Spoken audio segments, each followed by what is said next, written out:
मेरे प्रिय कैडेट्स, आप सभी को मेरा नमस्कार। व्याकरण भाग के अंतर्गत हम काल का अध्ययन कर रहे हैं। लगातार 4-5 वीडियो के अंतर्गत हमने काल का विस्तृत अध्ययन करते आ रहे हैं। काल के मुख्य 3 प्रकार हैं, जैसे कि वर्तमान, भूत और भविष्यत काल। वर्तमान के अंतर्गत पिछले वीडियो में हमने अध्ययन किया है, फिर से एक बार बता रहा हूँ। सामान्य वर्तमान काल, इसके 6 प्रकार हैं।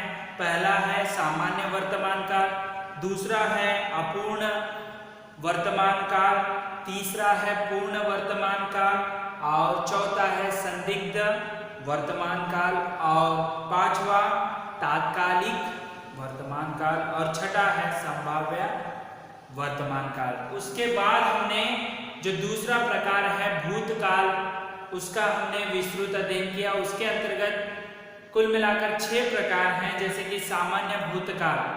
यहाँ पर मोहन आया है, उदाहरण के अनुसार यहाँ पर कब आया, ऐसी जो निश्चित जानकारी समय का पता नहीं चलता है। मोहन आया है, सीता गाती है, कब गाती है पता नहीं है। उसी प्रकार आसन, दूसरा है आसन भूतकाल। इसमें जो है अभी वर्तमान में क्रिया जो है समाप्त हो गई है। जैसे मैंने आम खाया है, खाने की क्रिया हो गई है। मैं अभी सोकर उठी, तो इसमें क्या है, अभी क्रिया जो है समाप्त होकर, तो वर्तमान में समाप्त होकर भूत में अभी आई है।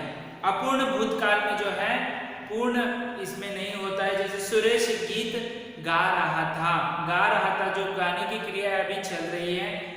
रीता सो रही थी, सोने की क्रिया जो है अभी चल रही है भूतकाल में। उसी प्रकार पूर्ण भूतकाल जो पूर्ण हो गया है भूतकाल में, उस प्रकार उसके बाद संदिग्ध भूतकाल है। उसमें जो है डाउट कह लीजिए, संदेह होता है क्रिया में, उसे भविष्य भूतकाल में उसे हम संदिग्ध भूतकाल कहते हैं। वह गया होगा, बस छूट गई होगी, जो संदेह यहाँ पर प्रकट करते हैं। और छठा है हेतु मत भूतकाल। इसमें जो है एक क्रिया जो है दूसरे क्रिया पर निर्भर होती है भूतकाल में। जैसे देखिए यहाँ पर, यदि तुमने परिश्रम किया होता तो पास हो जाते। पहली क्रिया जो दूसरी क्रिया पर निर्भर है। दूसरा उदाहरण है, यदि वर्षा होती तो फसल अच्छी होती। ये जो है हमने भविष्य भूतकाल के अंतर्गत 6 प्रकार, जैसे वर्तमान में भी 6 प्रकार हैं और भूत में भी 6 प्रकार हैं। आज हम भविष्य काल के जो विस्तृत अध्ययन करने जाने वाले हैं, इसीलिए मैं पिछले की 2 जो प्रकार हैं उसके पर संक्षिप्त विवरण दिया है। अब हम भविष्य के बारे में देखेंगे, जो इस प्रकार है।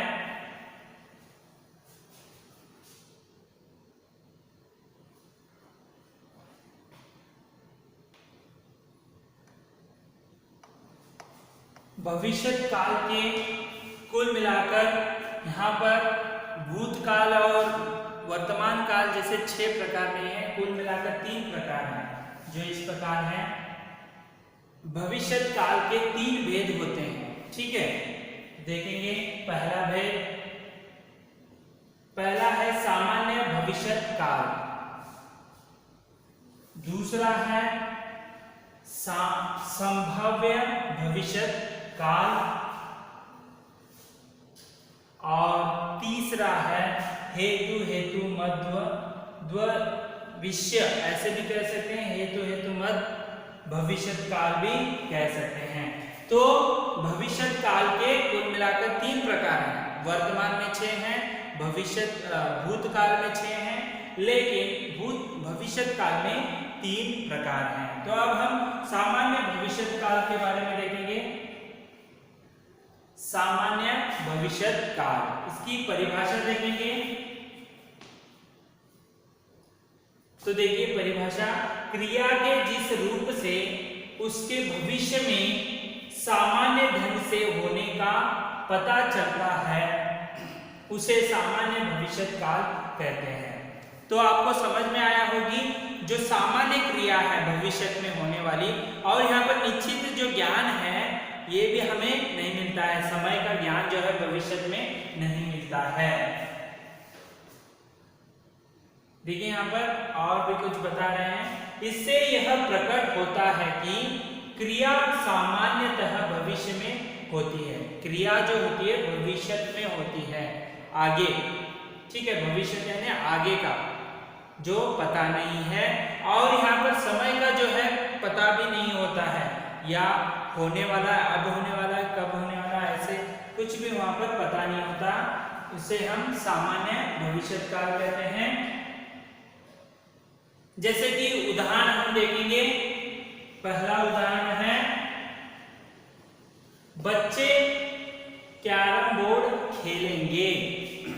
तो देखिए यहाँ पर ही समझिए, ये भविष्य काल का जो सामान्य भविष्य काल का उदाहरण है। बच्चे क्या कैरम बोर्ड खेलेंगे।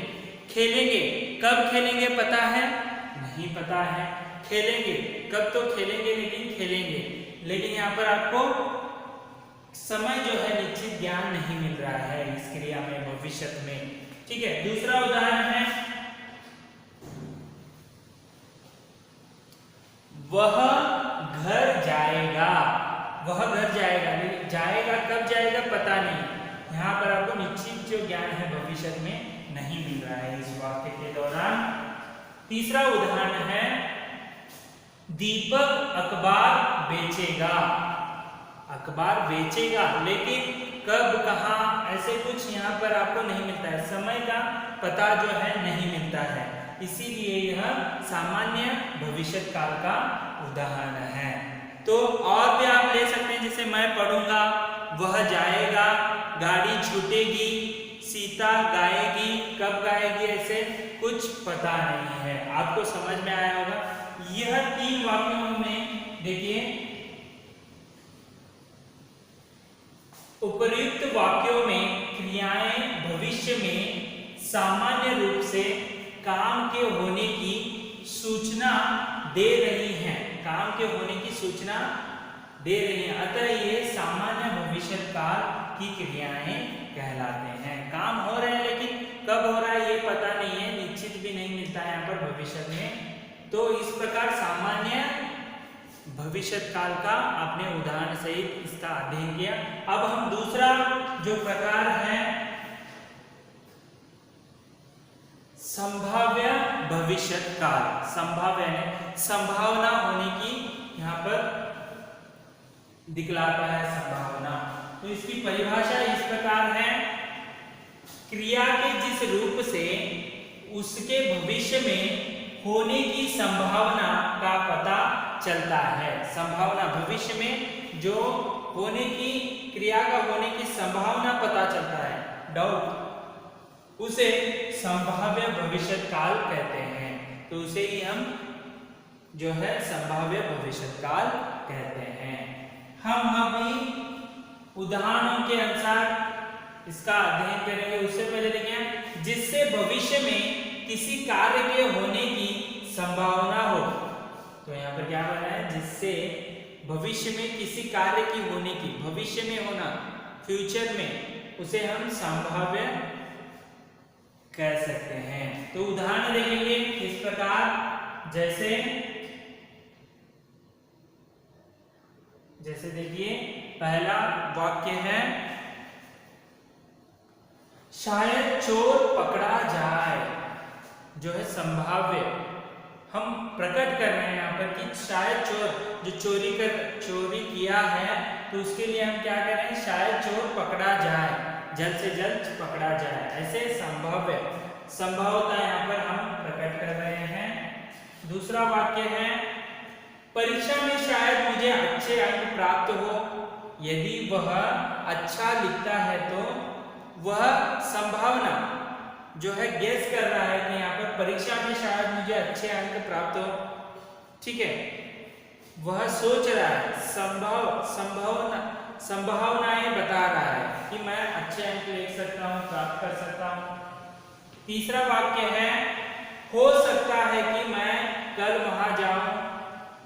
जो अपना संभावना है, संभवता प्रकट कर रहा है यहाँ पर। हो सकता है कि मैं कल वहां पर जाऊं, संभावना है। कल बारिश हो सकती है, यह भी संभावना है। उसी प्रकार और भी है, शायद वर्षा होगी, ठीक है, संभावना बता रहे हैं। शायद वह सुधर जाएगा, संभावना यहाँ पर बता रहे हैं। हो सकता है कि गाड़ी छूटे, ये सभी जो हैं संभाव्य, हो सकता है या नहीं भी हो सकता है, इसीलिए यह संभाव्य भविष्यकाल के उदाहरण हैं। आगे हम इसके जो है थोड़ा बहुत विवरण देखेंगे। तो तीसरा है भविष्यकाल के अंतर्गत हमने सामान्य भविष्यकाल का उदाहरण सहित विस्तृत अध्ययन किया। उसके बाद संभाव्य भविष्यकाल जो संभव हो सकता है उसका हमने अध्ययन किया। तीसरा है हेतु मद विषय भविष्यकाल या हेतु मद भविष्यकाल भी कह सकते हैं। तो इसकी परिभाषा इस प्रकार है, क्रिया के जिस रूप से एक कार्य का पूरा होना दूसरी आने वाली समय की क्रिया पर निर्भर हो उसे हेतु मद विषय भविष्यकाल कहते हैं। ये एक क्रिया जो है आने वाली क्रिया पर निर्भर होती है, उसे ही हम हेतु मद भविष्यकाल कहते हैं। जैसे उदाहरण देखेंगे हम अभी, वह आया तो मैं जाऊंगा। यहां पर देखिए एक क्रिया दूसरे क्रिया पर निर्भर है, भविष्य में होने वाली। जैसे वह आएगा, तो वह आने की यहाँ पर क्रिया है, तो यह क्या करेगा, जाएगा। तो एक क्रिया दूसरे क्रिया पर निर्भर है कि नहीं, तो वह आएगा तो ही यह जाएगा, ठीक है। वह आएगा तो मैं जाऊंगा। दूसरा उदाहरण है, वह कमाए तो मैं खाऊं। यहाँ पर दो क्रियाएं, कमाना और खाना।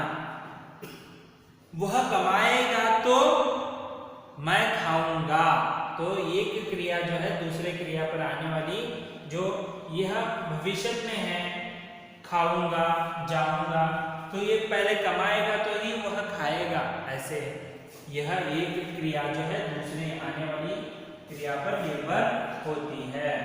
उसी प्रकार जो कमाए सो खाए, जो कमाएगा वही खाएगा। यहाँ पर जो है कमाना और खाने की क्रिया बता रहे हैं, जो कमाएगा वही खाएगा। इस प्रकार जो है यहाँ पर आपको देखने को मिल रहा है कि एक क्रिया दूसरे क्रिया पर निर्भर है। उसी प्रकार अगला जैसे उदाहरण देखेंगे, वह पढ़ेगा तो सफल होगा। सफल होना एक क्रिया है और पढ़ना एक क्रिया है। यदि वो पढ़ेगा तो वही सफल होगा, तो ये क्रिया दूसरे क्रिया पर आने वाली क्रिया पर निर्भरता यहाँ पर बता रहे हैं। उसी प्रकार और भी ऐसे क्रिया है, राम आएगा तो शाम जाएगा। और उसके साथ साथ यदि बिजली आएगी तो मैं पढ़ूंगा। बिजली आना और पढ़ना क्रिया जो है दोनों यहाँ पर देख सकते हैं। यदि वर्षा होगी तो फसल अच्छी होगी, वर्षा आएगी तो ही फसल जो है अच्छी होगी। ऐसे भविष्य में आने वाले समय की क्रिया पर निर्भर होता है पहली क्रिया जो है। तो इस प्रकार आपको समझ में आया होगा। हेतु मद में इतना ही है कि इसमें इतना ही समझना है कि एक क्रिया जो है आने वाली क्रिया पर निर्भर होती है। जैसे कि यहाँ पर वह पढ़ेगा तो सफल होगा, इस प्रकार। तो आपको समझ में आया कि आज हमने भविष्य काल के अंतर्गत उसकी परिभाषा देखी। उसके कुल मिलाकर 3 प्रकार हैं। पहला है सामान्य भविष्य काल, दूसरा प्रकार है संभाव्य भविष्य काल, जो संभावना उसमें आप भविष्य में जो है उसका प्रकट होता है। उसके बाद तीसरा है हेतु मद भविष्य काल। इसमें आपको समझ में आया होगा कि जो क्रिया है, पहली क्रिया है जो दूसरी क्रिया पर आने वाली क्रिया पर निर्भर होती है। जैसे यहाँ पर देखो, जो कमाए सो खाए, तो आपको इसका विस्तृत ज्ञान। तो आज हमने काल के अंतर्गत जो अंतिम प्रकार है, 3 प्रकारों में से अंतिम प्रकार जो है भविष्य काल का विस्तृत अध्ययन किया। उसके 3 प्रकार हैं, उनको भी हमने उदाहरण सहित विवरण किया।